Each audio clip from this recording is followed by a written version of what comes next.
السلام علیکم جی، فیاض رامی آپ لوگوں سے مخاطب ہے اور امید ہے آپ سب لوگ ٹھیک ہوں گے۔ بات کریں گے زہرا کاظمی کے مقدمے کے حوالے سے۔ تو جیسا کہ آپ جانتے ہیں کہ آج ٹرائل کورٹ میں پیشی تھی اور فرد جرم عائد ہونی تھی، لیکن فرد جرم کیونکہ ابھی تک فرد جرم سے پہلے مقدمے کی جو کاپیاں ہوتی ہیں وہ دونوں پارٹیز کو سپلائی کرنا ضروری ہوتی ہیں، اور after 7 days of supply of the copies فرد جرم جو ہے وہ عائد کی جاتی ہے۔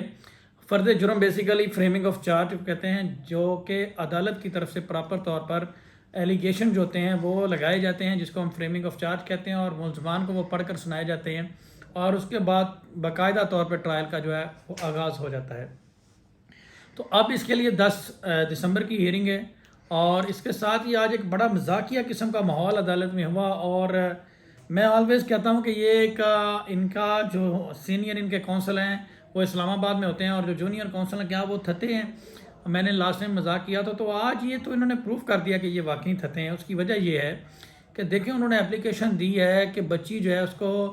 گورنمنٹ کے جو شیلٹر ہوم ہے وہاں سے پرائیویٹ شیلٹر ہوم میں منتقل کیا جائے۔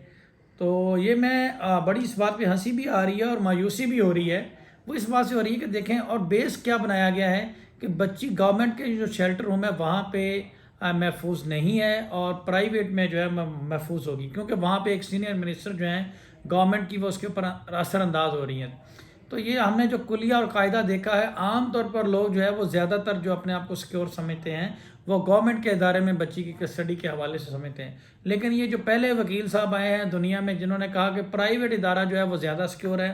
اور جو منسٹر ہیں اگر وہ واقعی اثر انداز ہو رہی ہیں، تو اگر وہ گورنمنٹ کے ادارے پہ اثر انداز ہو رہی ہیں، تو میں یہ بھائی صاحب کو بتانا چاہتا ہوں کہ جتنی بھی این جی اوز ہیں وہ پرائیویٹ جو این جی اوز ہیں وہ منسلک ہیں گورنمنٹ کے ساتھ، اور ان کی ایک پالیسی ہے اس طریقے سے، تو وہ پھر پرائیویٹ ادارے پہ زیادہ اثر انداز ہوں گی۔ تو بیسیکلی یہ تو ایک مذاقیہ قسم کا میں نے یہ اسٹیٹمنٹ سنا ہے، اور یہ جو عدالت میں گراؤنڈز لیے گئے ہیں اس کو منتقل کرنے کی، اور ساتھ یہ کہا گیا کہ کیونکہ جی پرائیویٹ گورنمنٹ کا جو انسٹیٹیوشن ہے وہاں پہ کیمرے لگے ہوئے ہیں، اور کیمروں کی وجہ سے بچی سو نہیں پاتی۔ تو یہ بھی ایک بہت ہی مذاقیہ قسم کا ایک دلائل ان کی طرف سے دیا گیا ہے کہ کیمرے کی وجہ سے بچی سو نہیں پاتی، اور پرائیویٹ انسٹیٹیوشن میں ان کو اس کو زیادہ اچھی نیند آئے گی۔ ہاں بیسیکلی میں اس میں یہ کہنا چاہتا ہوں کہ گورنمنٹ کے انسٹیٹیوشن میں ہونے کی وجہ سے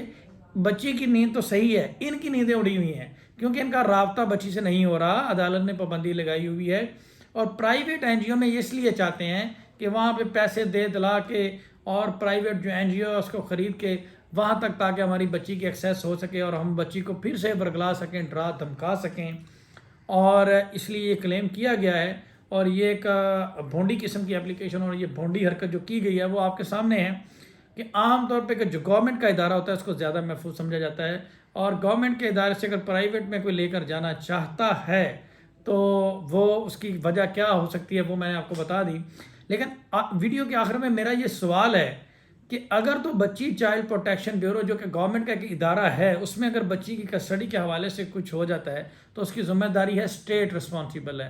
اگر پرائیویٹ ادارے میں بچی کو کچھ ہو گیا تو اس کا ذمہ دار کون ہوگا؟ تو کوئی بھی پرائیویٹ ادارہ میرا نہیں خیال کہ اس بچی کی اتنے ہائی لائٹ کیس میں